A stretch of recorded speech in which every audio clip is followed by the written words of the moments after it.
Welcome to Work from the Inside Out, a podcast that highlights real-life stories, practical strategies, and best practices for transitioning your career from unhappiness and dissatisfaction to fulfillment, meaning, and joy. Now here is your host, career and executive coach, Tammy Guler-Loeb. Hey everybody, I am really excited to introduce you to my guest today, Ron Carucci. Ron is co-founder and managing partner at Navalent. Ron works with CEOs and executives pursuing transformational change for their organizations, leaders, and industries. He has a 30-year track record helping executives tackle challenges of strategy, organization, and leadership.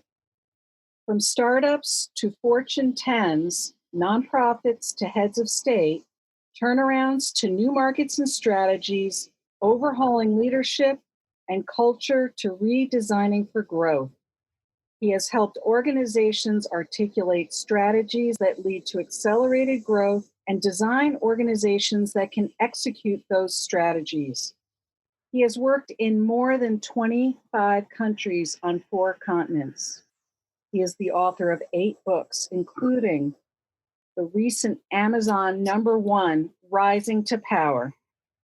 He is a regular contributor to the Harvard Business Review, where Navalent's work on leadership was named one of 2016's Management Ideas That Mattered Most. He is also a regular contributor to Forbes and a 2-time TEDx speaker.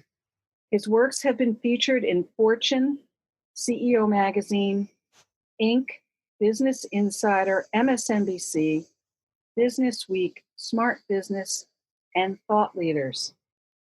Welcome, Ron. Tammy, great to be with you. Thanks for having me. Oh, thank you for being here. It's a pleasure. So, as you know, this is a podcast about career transitions and the decisions that people make along the way to find more satisfying and rewarding pathways.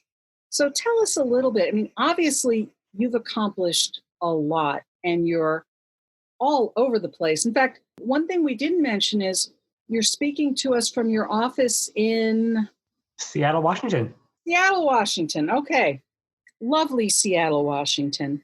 So tell us a little bit about your early days, the beginnings, and how you have navigated to be an author and a world traveler.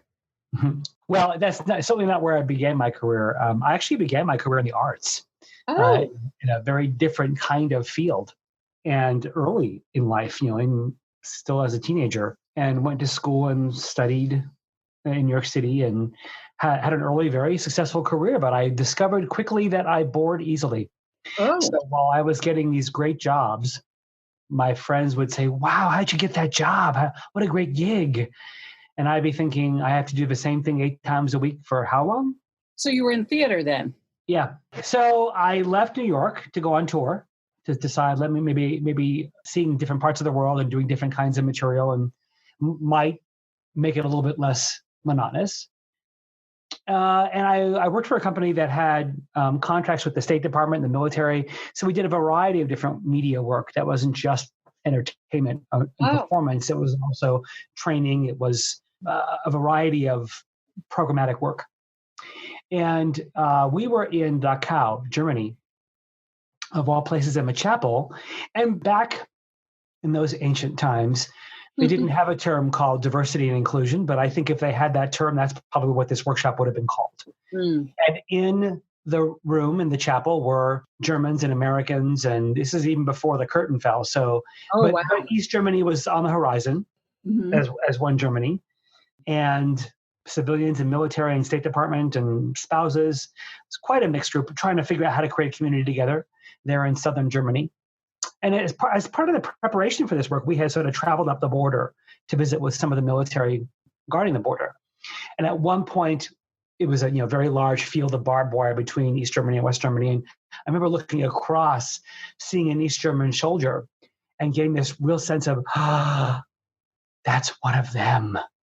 Oh, wow. And feeling like this really weird, chilled, like first time I'd seen someone from a communist bloc. Wow. And I asked one of the guards on our side, what was it like? What's it like to see them? He said, it's not that big a deal. At night, we open the gates, we go play soccer together. Oh. And it was like, wait, what? But they're the enemy. He goes, nah, they're doing the same job we are.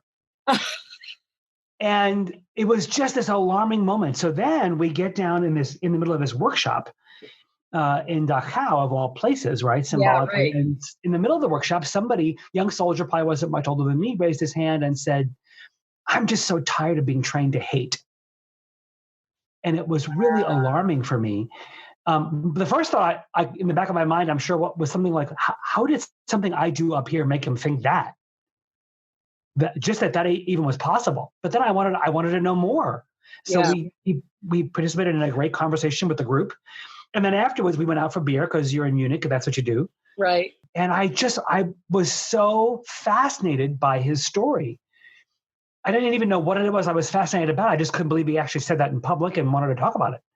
I think if I look back, Tammy, I don't know that I was too young and naive to understand at the time, but I think that was the moment I began to realize that, telling great stories is interesting. Doesn't always have to be boring, but engaging other people in their stories, that's really fascinating work. And I'll never be bored doing that. And I think that was the arc where my career began to shift more toward organizational psychology and leadership and systems change work. Yeah. Oh, that's really interesting. I can totally relate to that. It's always more interesting to hear other people's stories, but also the kind of thinking that went behind the decisions they made. So after that trip, what did you do next? Well, I think it was a long several years of transition. I came back to the United States. Yeah. I left that company. I took a job I found out that training and development was a field. Oh, right. People do that for a living. Right. And they had a name for it, and they had a vocabulary that they spoke.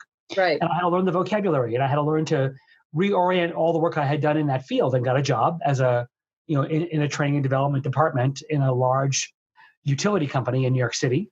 Had a phenomenal 5 years there, and then continued on, got my master's degree in org behavior and HR, and then moved on to another big corporation. But I began to see a pattern as I moved to do this work internally that, the ancient wisdom says you can't be a prophet on your own land. And there's a reason for that. Yeah. And I began to realize that I assumed that because my career had begun outside companies working as an outsider. So I knew that role.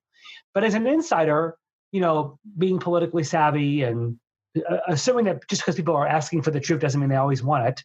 Right. And of course, then how you tell it matters too. Right. And I was young and probably a little bit, less polished or diplomatic than I could have been.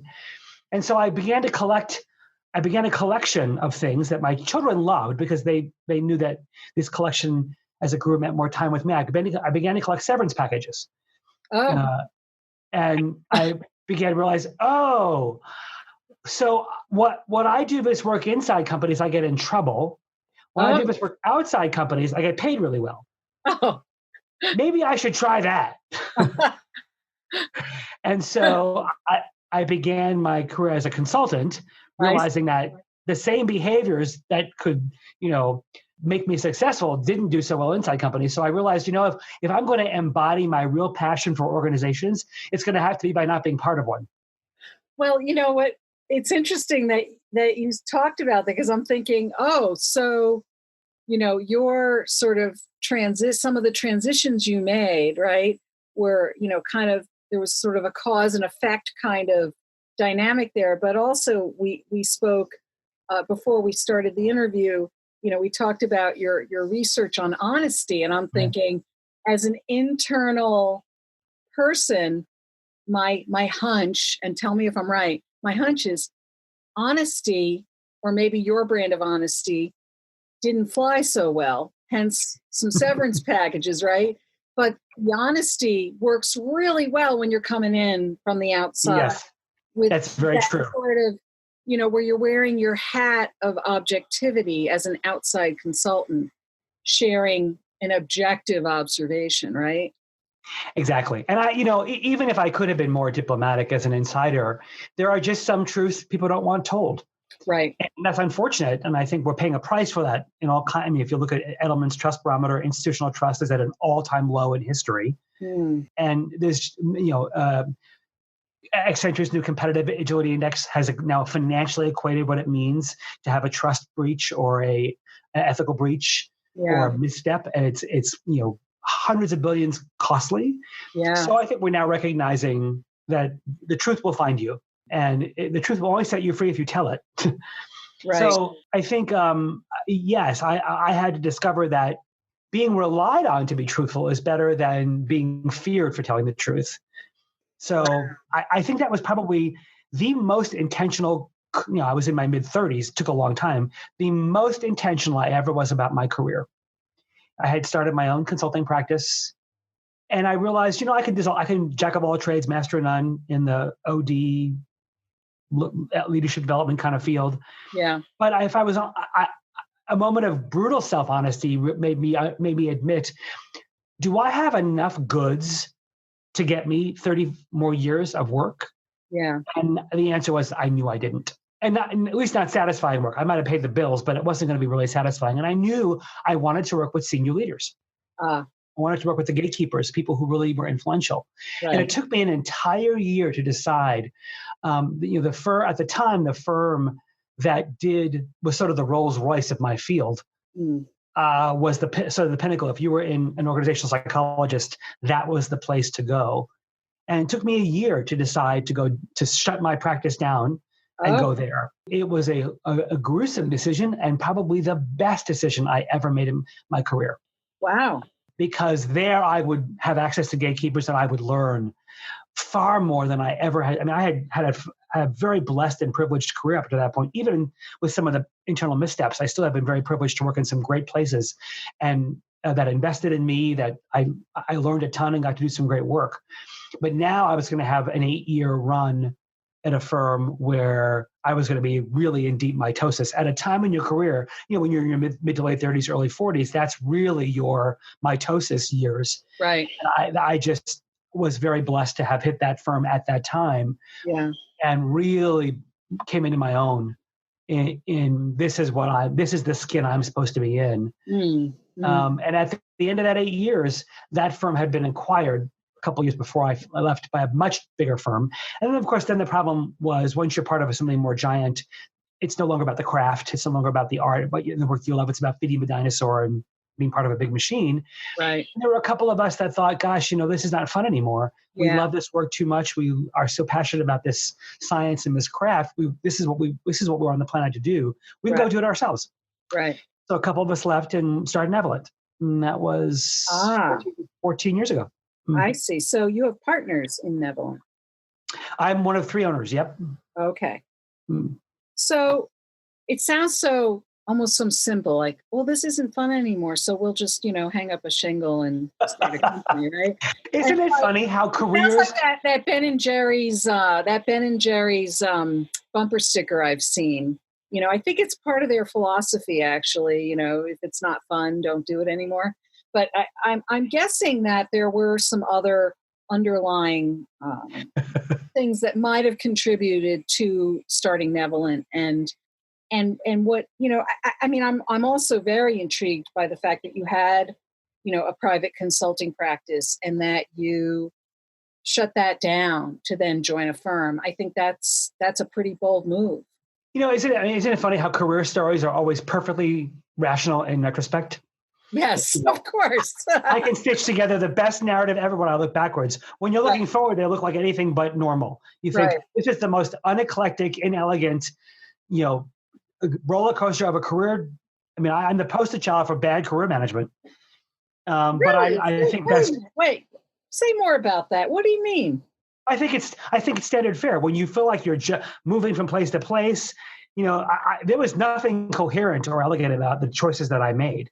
They were either I volunteered to exit or I was exited or, it sort of seemed like this is the next right move. But I think too often we spend time making career decisions about the next move and not about the whole career, about the whole story. Okay. Whenever I work with executives now who are making decisions about their careers, if you're past 40, I'm telling you, you have 3 moves left before you're saying goodbye. And let's look at that last move first before we figure out what the next moves are. But for me, it was always about, well, this feels like it's ending, so let's do this next. It wasn't really thoughtful about an entire story. Got it. And I don't know what would have been different had I been more thoughtful. Well, probably a number of things might have been different if I had been more thoughtful that way. Well, mostly being thoughtful, though, relies on the fact that you know so much more now, too, right? Yeah. So the move to shut down your consulting business and go into the firm, you had a very clear intention at that point that you wanted to learn a lot. And that was already a more mature decision, it sounds like, than some of the previous moves. Well, absolutely. It was like I said, it was the most intentional I had ever been about. Yeah. First of all, it might have actually been the first time I used the word career, versus my next job. Right. I was in my mid 30s. Yeah. I knew being part of this firm was prestigious, and to be invited in was a powerful thing. And I knew giving up my independence and my practice, which was thriving, was going to be hard. But I recognized that to have kept that going on my own by myself, maybe I had 5 or 7 years, but I was going to either get bored again, or I was going to just be doing a lot of shtick.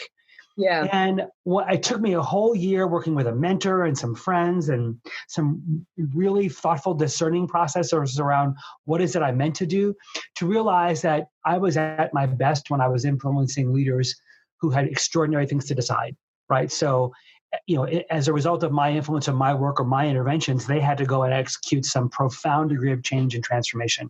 And that's when I was at my best. Yeah. How did you know you were at your best, though? What were the indicators that you knew you were at your best? Because I know a lot of people say that, but what does that really look like for you? I think there's two things we should look for. When are we at our most joyful, and when is there fruit? When do we feel like we're making a difference? When is there evidence that we made a difference? What data and feedback do we have that tells us our impact was lasting? And our heart beats faster, right? There's a sense of delight and joy and pride in our work. Yeah. You have to now I think plenty of people have those experiences of joy and pride. Doesn't mean they're good at it, right? And so I think it has to be evidence of fruit and impact along with the delight. A lot of people are really, really good at things they don't enjoy. Oh, yeah. Love doing things they suck at.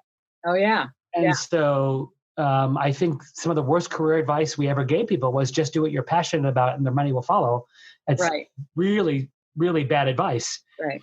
Anyway, I think looking at those, the convergence of those forces in what period of my career had transpired by then, to know that that's really what I wanted to do. I didn't just want to do training or, there were things that lots of other people could do that, I just because I had the skill to do it doesn't mean I could do it forever.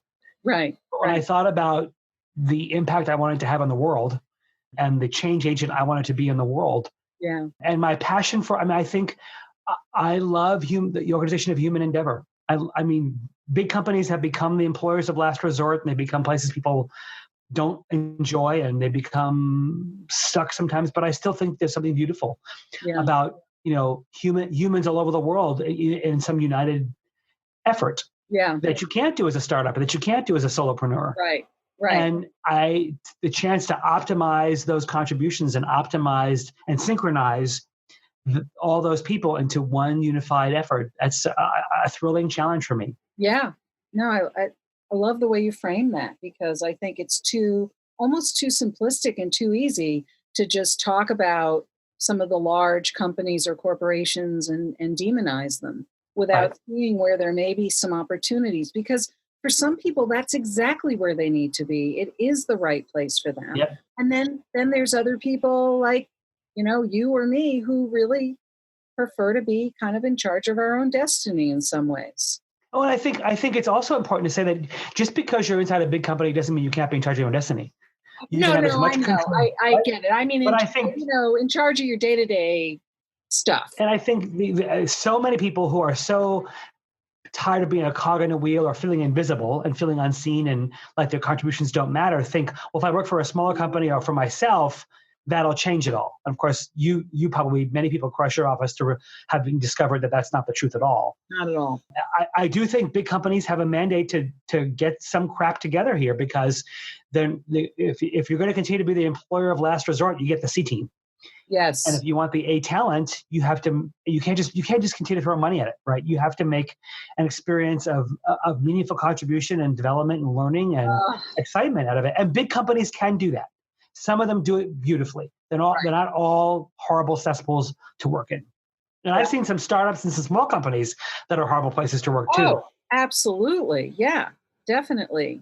Oh, I'm so glad you're out there doing this. So tell us more about your most recent book, Rising to Power. Tell us more about what. Well, speaking of painful career transitions, right? So we had known for a long time that more than 50% of those executives who get promoted, who rise up in organizations on their career path, fail in the first 18 months. It got personal when one day I got a phone call from a gentleman. We had finished about 9 months earlier a very large design project in which he had distinguished himself, and he had already been labeled everything there was to be labeled about high potential and future talent and corporate whatever, all those golden handcuffs you get put on you. So at the end of that transformational project, when he was offered the chance to take on a bigger role, people were like, of course, and assumed he would just crush it. So 9 months later, when I saw him in my caller ID, I thought, oh, he's calling to check in. This is great. He was calling to tell me he'd been fired and wanted help networking to get another job. And I was like, I just could barely breathe. A couple of hours later, the CEO also called to say, hey, we had to let him go.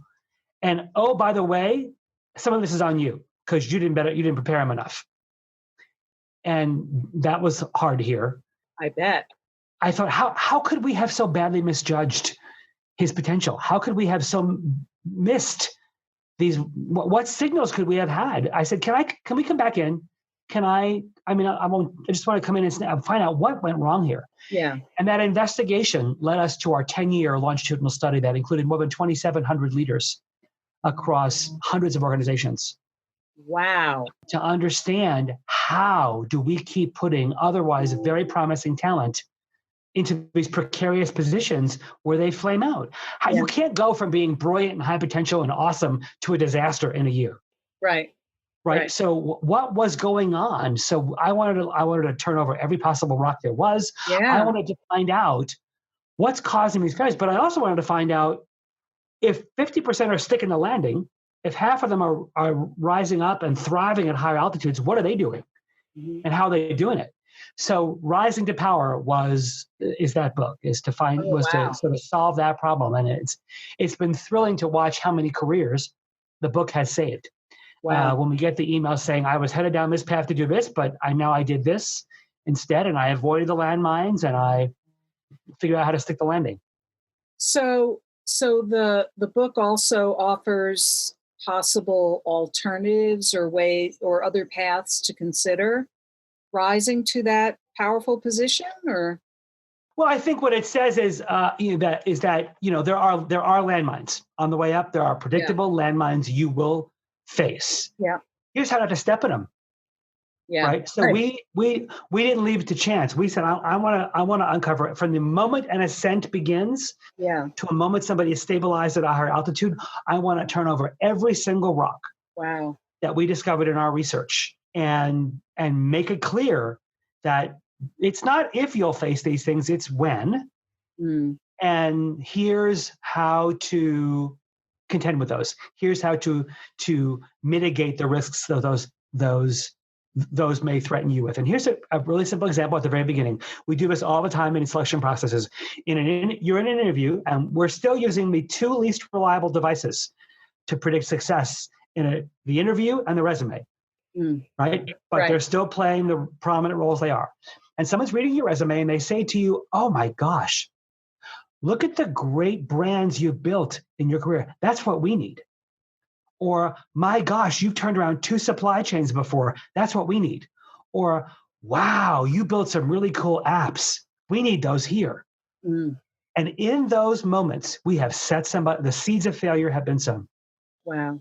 And of course, you're hearing this as the interviewee thinking, of course I have it. You're just being recruited and courted and loved, and your success is being honored and it's being celebrated and being invited. You're going to just take that bait. And that mandate is what it's saying to you is you have permission to ignore the context here and take your recipe and slap it on us. There you and go. how many of them show up thinking, okay, I have my marching orders, and they just start slapping on there. And then, of course, 6 months in, there's resistance to the slap, so they slap harder. Right. Now, their diagnosis, how have people made money here? Or you didn't tell me it was this bad. Right. Now their diagnosis becomes an indictment. Right. Right. And within that a certain amount of time, you've seen the movie a million times, I'm sure, Tammy, people start backing away. Yep. Oh yeah. And the end is in sight. Yep. Right there at the very beginning of the process. Yep. Yep.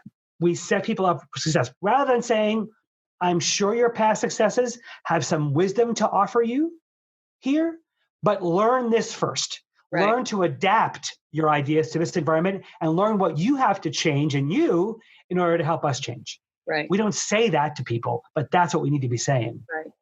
Well, it kind of, I don't want to boil it down too simply, but it's like you can't take the round peg that came from the round hole and assume it's going to fit into the oval hole in the new company, right?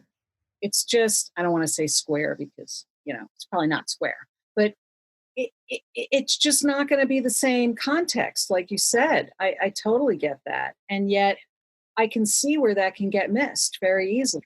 The problem is we just told them that the round peg was the right thing. So when I discover that, to use your metaphor, it's oval, the problem must be the oval. Right. Because you already told me the round peg was perfect. Yeah. Right. So why should I try and morph into an oval when you just told me that's the problem? Right. You hired me to fix. Right. Right. That's the narrative we set in motion. And then we get shocked and then of course we've all heard the very classic, oh, they just weren't a good fit. Yeah. Right. Well, why were they so perfect on the way in that you paid so much money to get them? Right. Right. Wow. Well, that sounds like a very important, it makes me think a book like that can be instrumental for lots of people thinking about making a career transition or some kind of a change. Yep. How often do people, I get a lot of this in my coaching practice, people who are thinking, oh, I think I'll transition into higher education, for example. They're sort of tired of what they've been doing. Oh, I love institutions of higher learning. It's such a stimulating, interesting place to be.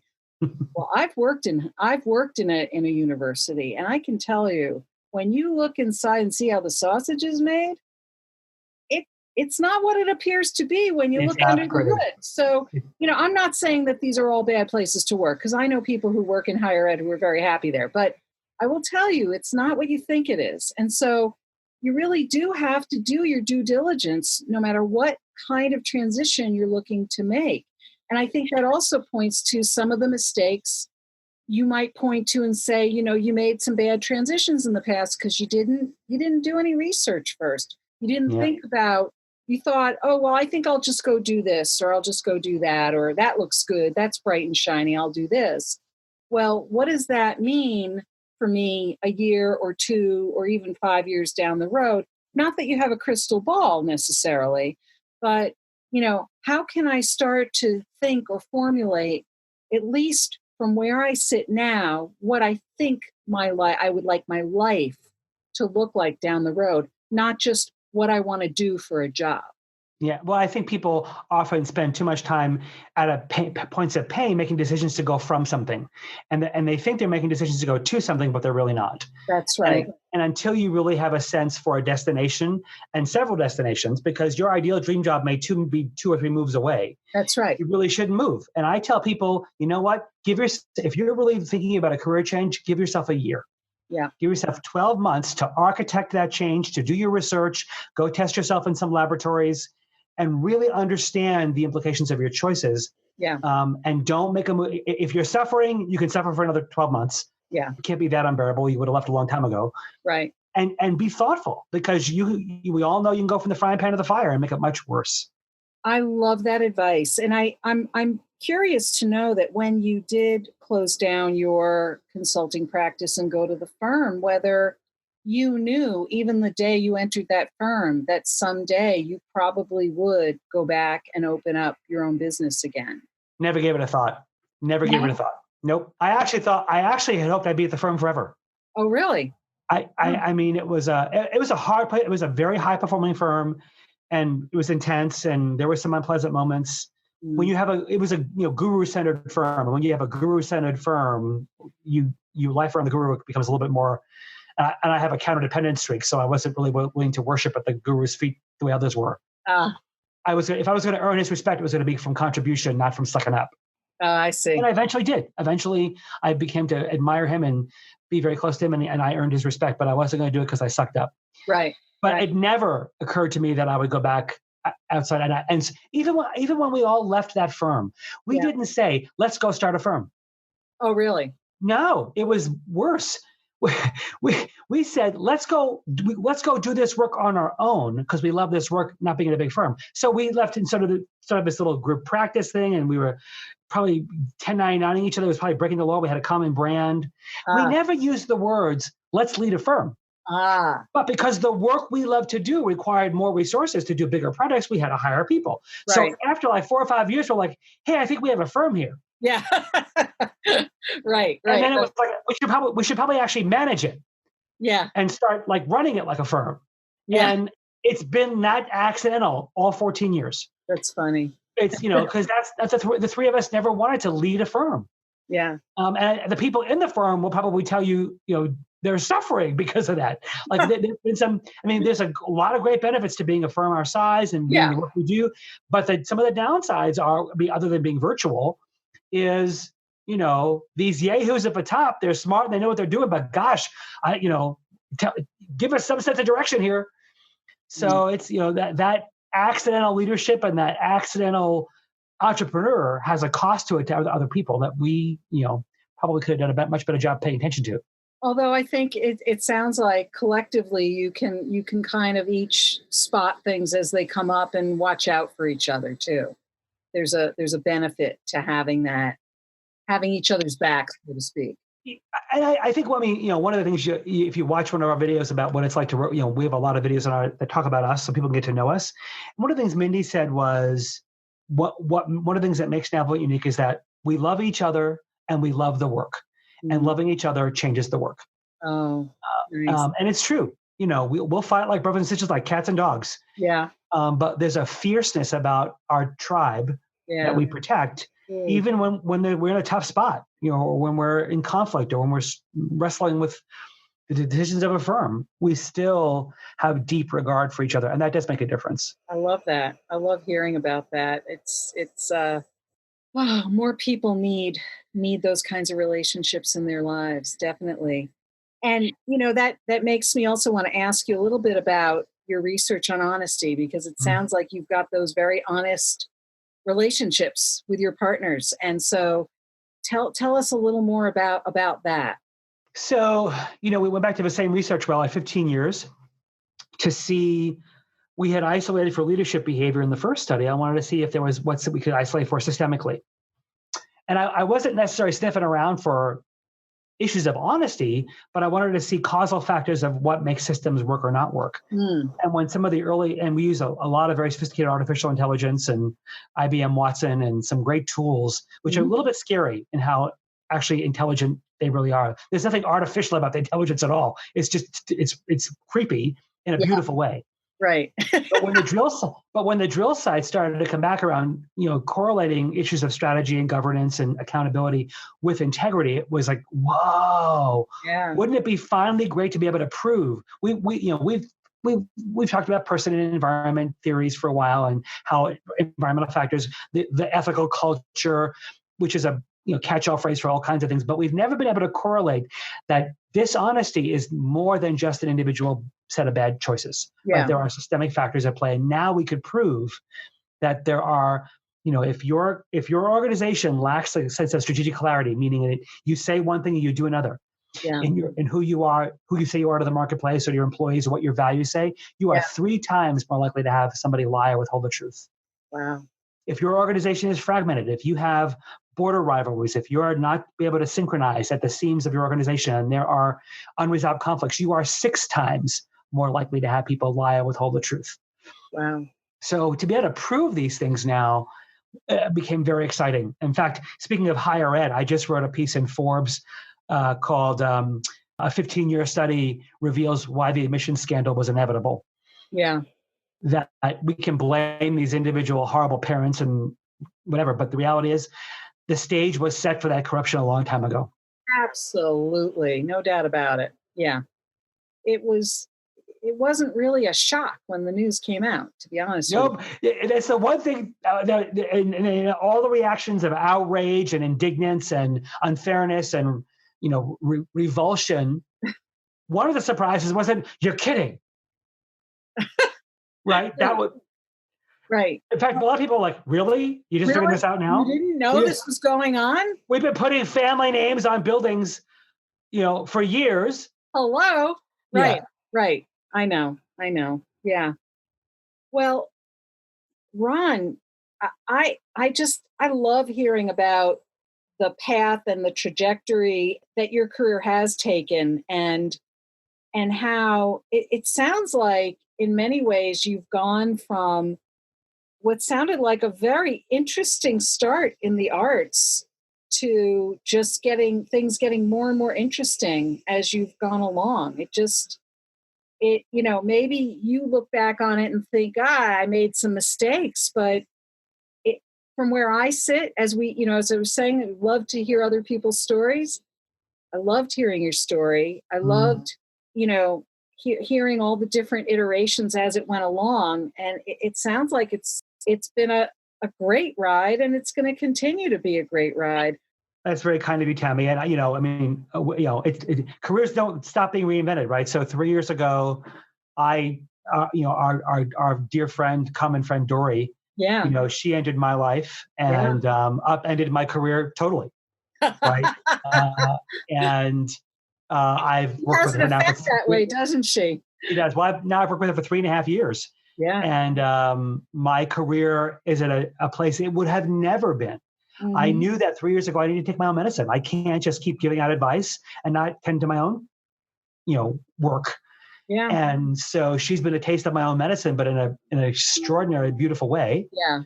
And now there's fruit in my career and fruit of my efforts I would have never seen. Yeah. It was a place of discouragement and frustration and confusion in my career. So, just because you never arrive at a certain place where you're just going to coast out. Yeah. And so, 3.5 years ago, it was a dark time. It was a frustrating time. Mm. And now, in the last 3.5 years, with her incredible guidance, I've done things and directed my life in a way, and my career in a way it would have never occurred to me. I mean, no more than the man in the moon would have occurred to me to do things that she's had me do. So you're never done. Your career, it's a very cliche metaphor, but it is a garden, and you got to pull the weeds, and you got to fertilize, you got to turn the dirt, you got to change the plants, you got to let some ground go fallow. It is that. And if you think you don't have to do that, or you think you reach a point, post 50 where good to go, right, you're crazy. Right. I concur totally. So it sounds like you've just given some really good advice to other people about how to think about their careers as well. And they should call you. And they should all call you. Well, or they should call you, or one of us, right? I think, though, there's another point that you're making here that I think is very important, and that is, don't go it alone. Yes, they should call one of us, but think about... Call somebody. I could concur with you. I've worked with Dory Clark differently than you have, but still, I wouldn't be talking to you today if it wasn't for Dory Clark. So, there's something to be said for not just getting help. It's more than help. It's more than getting help. Okay. It's about acknowledging that that it's okay to step into it and to acknowledge, when you said 3.5 years ago was a very dark time, you decided to do something about it. You stepped into it. You allowed yourself to be open to it. I think some people recognize, even when they do let themselves get help, sometimes they allow themselves to get help, but they're still thinking they're broken. Right. Like, I'm this broken thing that needs help. I think you have to take help, but take it in a way, in a certain spirit that you can start to get excited about something to look forward to. And that's absolutely. Isolation. I mean, it was 6 months into my work with her. I kept thinking, why did I wait so long to get help? Help people hire me to help. Why did I think I didn't need it? And it wasn't that I was avoiding it. It never occurred to me to ask for it. Right. And then I was like, well, who would I ask? And I stalked her on LinkedIn, and she caught me stalking her. And, she did. Hey, Ron, how can I help? Oh, crap. There you go. Ooh, that's a good thing. But, oh my word. Help, competent help, but help is the best. I mean, you could, in a complex world like today, where the word career has 100 different meanings and there's no such thing as a career path anymore, it's more like a career maze. Right. That's right. To navigate, you couldn't possibly do it alone, much less want to. Right. Well, I think it's far richer to have, and another, not to keep talking about Dory, but I think the idea, one of Dory's ideas that I'm sure you would concur with, is to have your own personal board of directors, right? To have, different people in your life who can serve as a sounding board, as a resource, having those people in your life that you can go to who, can help fill in the blanks or help connect the dots when you're just at a point where you're not connecting the dots. It can make all the difference in the world, and it can make all the difference in terms of just being happier. Well, and I think especially when that all of that is so true in life, Tammy. It's especially true when it comes to decisions about careers. Mm-hmm. Mm-hmm. We both, you were on John's podcast, and I'm on John's board and Liminal Space, and we've done career workshops there. It's astounding to me how difficult it is to get people to come. There's something about coming to a workshop about your career campaign or how to do it. It's a stigma, right? There's something about it that's still stigma. And I wish that were not the case. I wish people would know that be proud that you're, if you're not confused about your career at some point or second guessing it, something's wrong. That means you're on autopilot. Right. And I wish that career management and career development and tending to your future and stewarding your giftedness well was something that was celebrated and encouraged. There you go. And that's really what I was pointing to about stepping into help. It's not about stepping into it from a place of feeling broken, but from a place of celebration. And I do find, there's a lot of people who are reluctant to invest in themselves, as if it's almost selfish, and I think that's a bit of a cultural thing in this country. I don't know how it's seen in other countries as much, but I do think it's very, very important that I can say that in the last couple of years, I've spent a lot more time investing in my business and investing in myself, and it's paying off in spades. Yeah, I'm sitting here talking to you because of it. So that's great as far as I'm concerned. All of our echo chambers are getting bigger. Mm. There you go. So Ron, if people want to get in touch with you or learn more about your work, what's the best way for them to do that? Yeah, I'd love to keep chatting. So come visit us at Navalent, Navalent.com. We've got videos and we've got a quarterly magazine you can sign up for. We have a free ebook. If you have some kind of personal change you're leading or leading transformation, we have a free ebook called Leading Transformation. Oh. You can get it at Navalent.com/transformation. Wonderful. I'm also on Twitter at Ron Carucci, and I'm on LinkedIn. So stay in touch.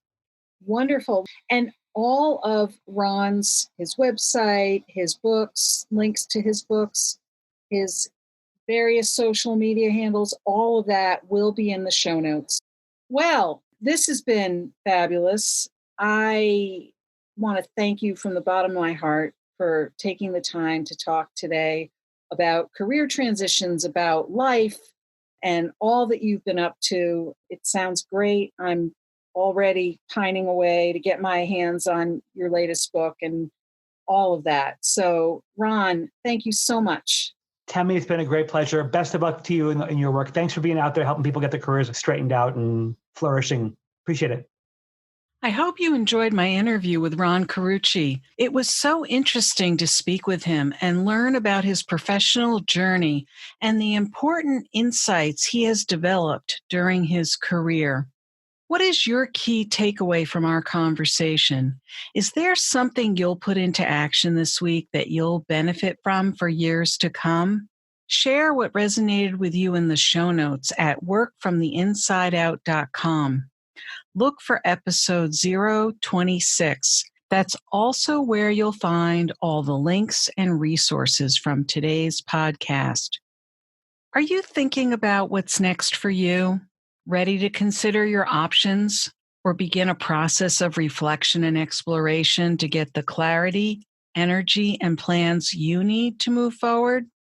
I am piloting a small group for 4 to 6 professional women who are curious, willing, and ready to engage in a 4-month program that offers the information, inspiration, and support you need to get where you are going next.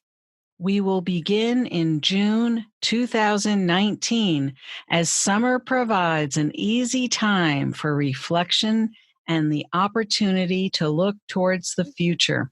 By September, you will be refreshed and ready to take on new endeavors. Interested? Questions? Contact me through my website or via email, and we will schedule a conversation to explore the possibilities. If you enjoyed this episode with Ron, please share it with your friends and colleagues, and don't forget to subscribe so you don't miss next week's show. Remember, subscribing is always free. Are you enjoying the podcast? I'd love to read your review on Apple Podcasts. It's easy to find my page at tammygoularloeb.com/Apple. Thanks for listening. And remember, it's never too late or too impossible to increase your sense of fulfillment and satisfaction in your work and other meaningful activities. Let me know how it's going for you. And who knows, maybe you'll be my next interview on this podcast. Bye for now. Thank you for listening to the Work from the Inside Out podcast.